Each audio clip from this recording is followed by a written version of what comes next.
daylight does us. It's still a 3-hour drive back. We're not coming home until after midnight. Well, here, Johnny. If it really bothered you, you wouldn't do it. You really think I want to blow a Sunday on a scene like this? You know, I think my either have to move Mother out here or move the Granny to Pittsburgh. She can't make a trip like this. Oh, tell me she can't. Is there any of that candy left? No, there's not. Look at this thing. We remember. I don't even remember what the man looks like. Well, you're here, John, all right? Now, which road is it? Boy, there's no one around. Well, it's late. If you'd have gotten up earlier. I already lost an hour of sleep with the time change. I think you complain just to hear yourself talk. There is.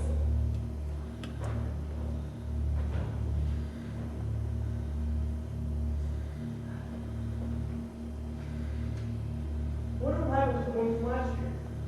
Each year, we spend a good money on these things. Come out here, anyone from last year's gone. Well, the flowers die, and the caretaker if someone takes them away. Yeah, the spit, polish, clean this up, and sell it again next year. Wonder how many times we bought the same one.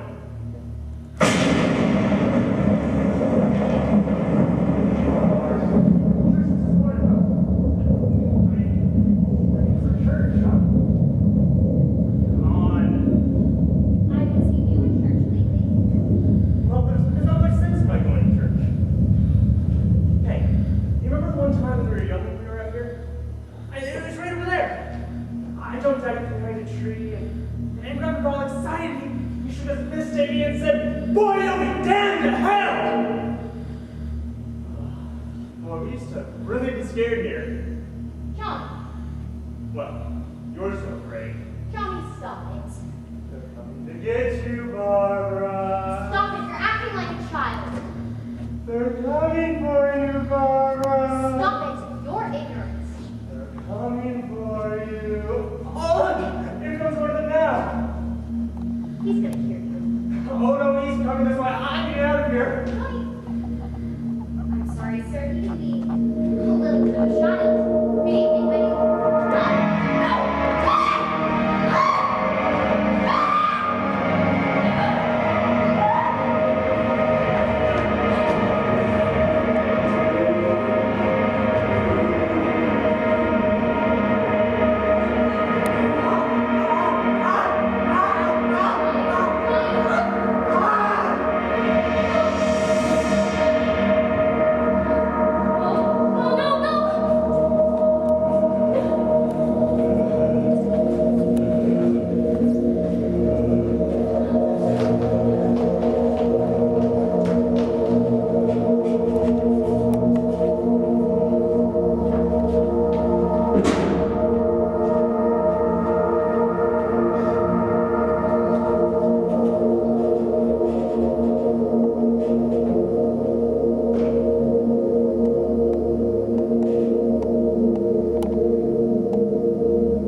for them. Probably get a lot more as soon as they find out we're in here, though.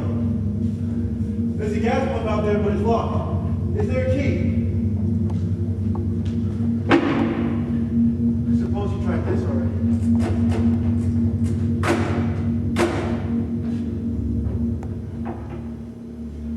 Do you live here? Jesus.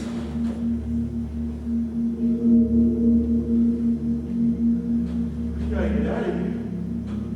We gotta get to a place where there's more people. We better get some food. I'll go try and find some. What's happening? What's happening?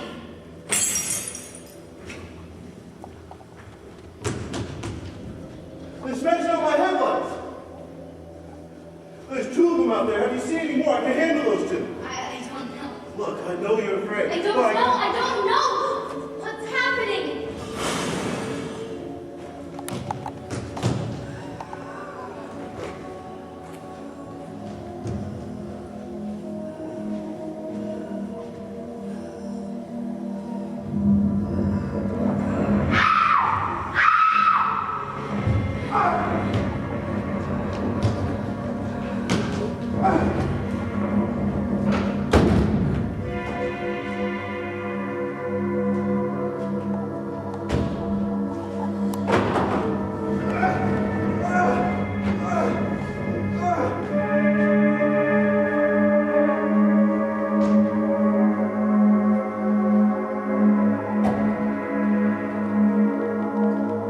Don't look at me.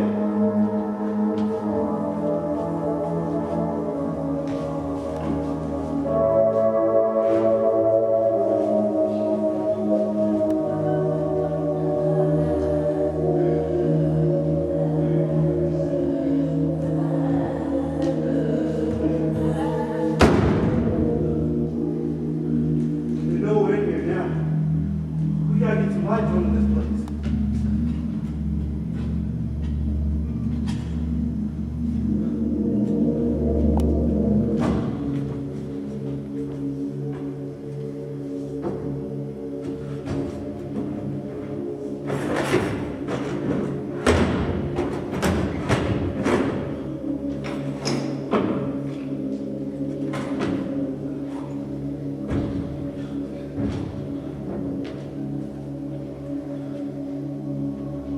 Why don't you try to find us some wood or something?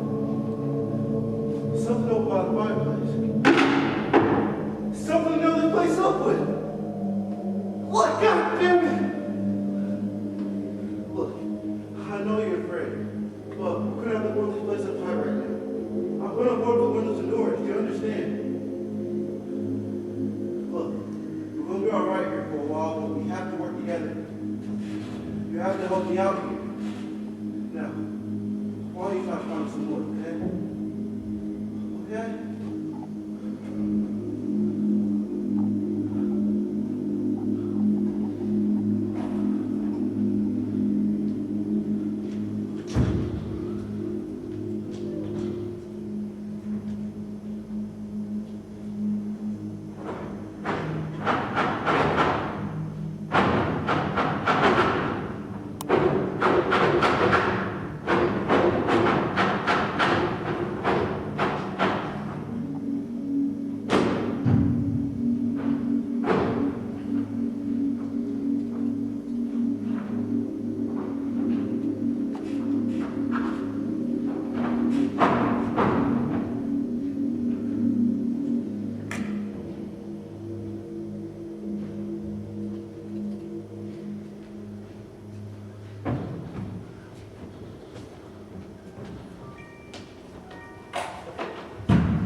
secure. If we have to, we can run in there and reinforce the door. Probably won't come for the things that claw their way in here. They're afraid now, though. They're afraid the fire will come down.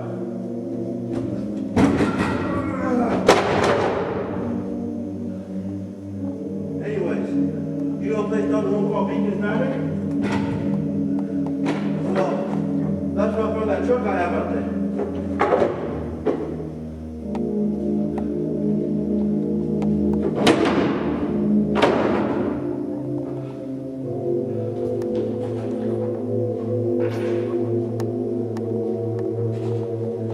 Here, pick up the biggest nails you can find.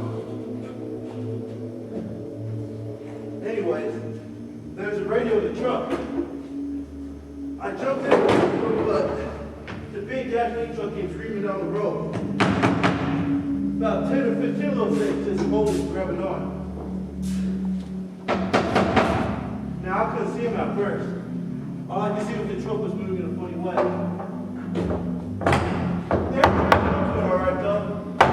Going right across the road. Slammed on my brakes to keep from hitting myself. I guess that's must have run through the guardrail. I guess the driver just must have cut off the road.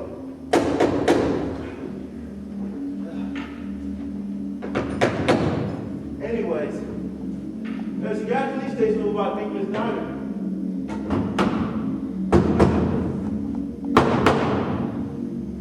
It just went right through the billboard, ripped through the pump, and just kept on moving. By now, it's probably a moving bonfire.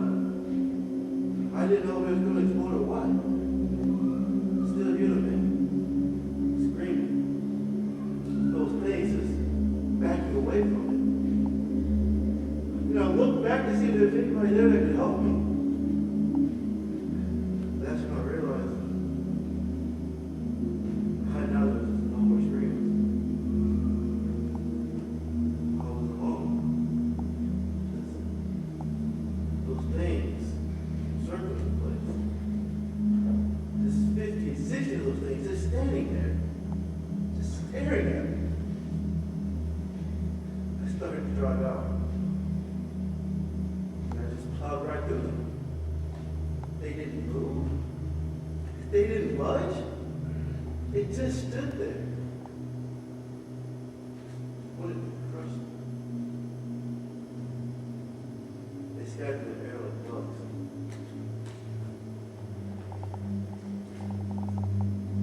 We were driving through the cemetery. Johnny and me. Johnny. We went to put a wreath on my father's grave. And Johnny, he asked if we had any more candy, and we didn't have any, so.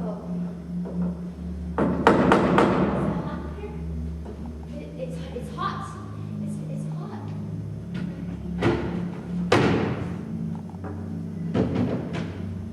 He said that he told me it was late. He said, oh, it's late, and I said, well, Johnny, if you'd gotten up earlier, it wouldn't be so late. And Johnny asked if I was afraid, and I said, no, Johnny, I'm not afraid. And Johnny ran away, and then there was this man walking slowly, and I went up to this man, and I apologized, and he grabbed me. He grabbed me. He tore at my clothes and grabbed me, and I screamed, Johnny, help me! And then Johnny ran, and he fought this man, and I got so scared that I ran, and Johnny didn't come, and Johnny didn't come, and Johnny, we have to go get Johnny. You have to help me. We have to go get Johnny. Can you help me? Help me, please. Don't you know what's going on out there? This is no Sunday school picnic. Don't you understand? My brother's alone. brother's dead. No! My brother's not dead!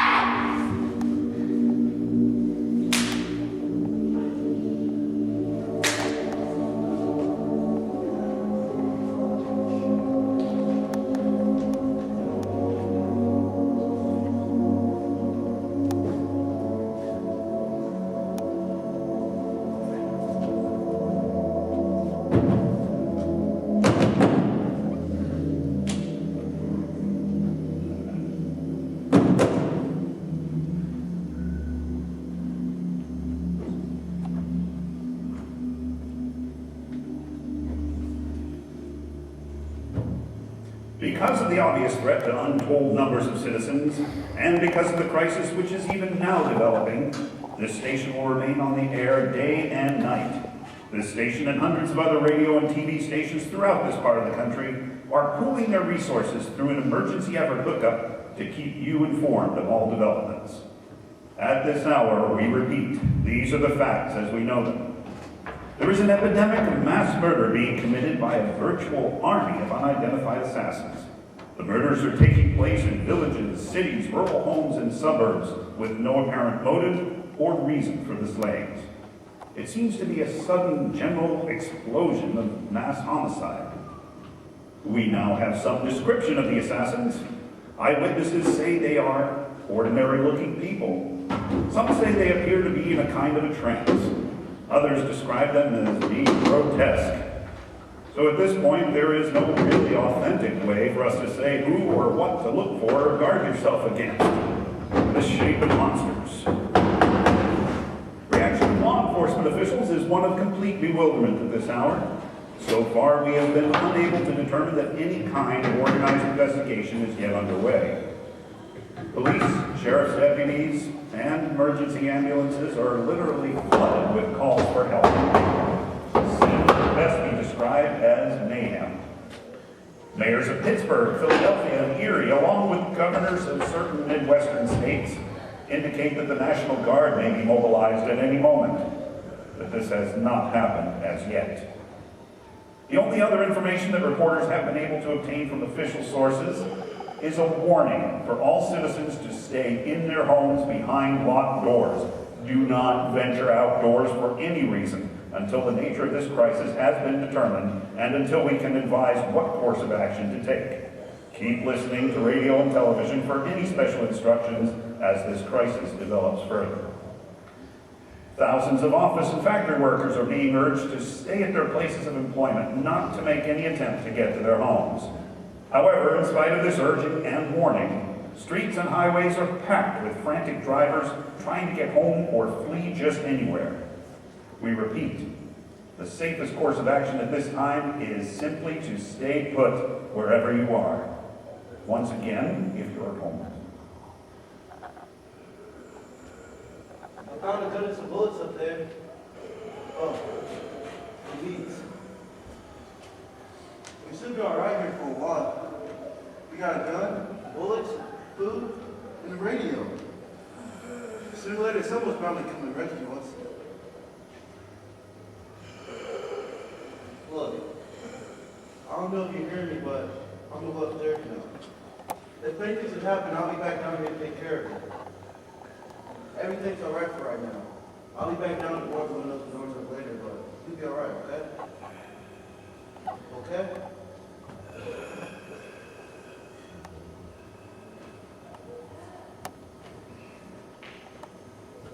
Ladies and gentlemen, we have just received word that the President has called a meeting of his cabinet to deal with the sudden epidemic of murder which is engulfing the eastern third of this nation. The meeting is scheduled to convene within the hour. Members of the presidential cabinet will be joined by officials of the FBI and the Joint Chiefs behind closed doors. White House spokesmen say that there will be an official announcement as soon as possible following that meeting. This is the latest dispatch just received in our newsroom. The latest word also from United Press Services in Washington, D.C. tells us that the emergency presidential conference we just mentioned will include high-ranking scientists from the National Aeronautics and Space Administration. All radio and television stations have joined their facilities in an effort to keep you up to date on this news as it develops. We urge you to stay tuned to radio and television and to stay indoors at all costs. Late reports reaching this newsroom tell us to advise citizens who are seeking shelter to report to local schools, churches, government buildings, and emergency facilities for refuge from the wholesale murders which are apparently engulfing the eastern third of the nation. If you're not indoors, for God's sake, get off the streets. If you're indoors, lock your doors and windows up tight. Civil defense officials in Cumberland, Maryland have told newsmen that murder victims show signs of having been partially devoured. Consistent reports from witnesses to the effect of people who acted as though they were in a kind of trance and were killing and eating their victims prompted authorities to examine the bodies of some of the victims who looked as though they'd been torn apart. Medical authorities in Cumberland have concluded that in all cases, the killers are eating the flesh of the people they murdered. Repeating this latest bulletin that we just received moments ago from Cumberland, Maryland, civil defense authorities have told newsmen that murder victims show signs of having been partially devoured by their murderers. Medical examinations of victims' bodies show conclusively that the killers are eating the flesh of the people they kill. So, this incredible story becomes more ghastly with each report.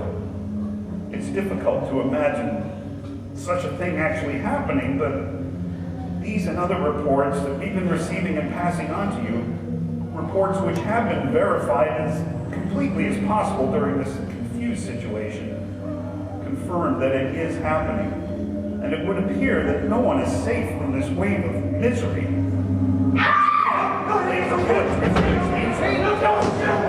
We're from town! What you guys been down there for? Could use some help up here. That's the cellar. It's the safest place. You didn't hear all the record room making up here? Well, how are we supposed to know what's going on? It could have been those things for all we knew. That girl is screaming! Surely you know what a girl screaming sounds like. Those things don't make any noise. Anybody knows somebody's in need of help. Listen, it's kind of hard to hear what's going on from down there. We thought we could hear her screaming, then for all we know, it could have meant that those things were in the house after her. And you want to come up and help? But if there were more of them, the racket, it sounded like the place was being ripped apart. How were we supposed to know what was going on? Now wait a minute.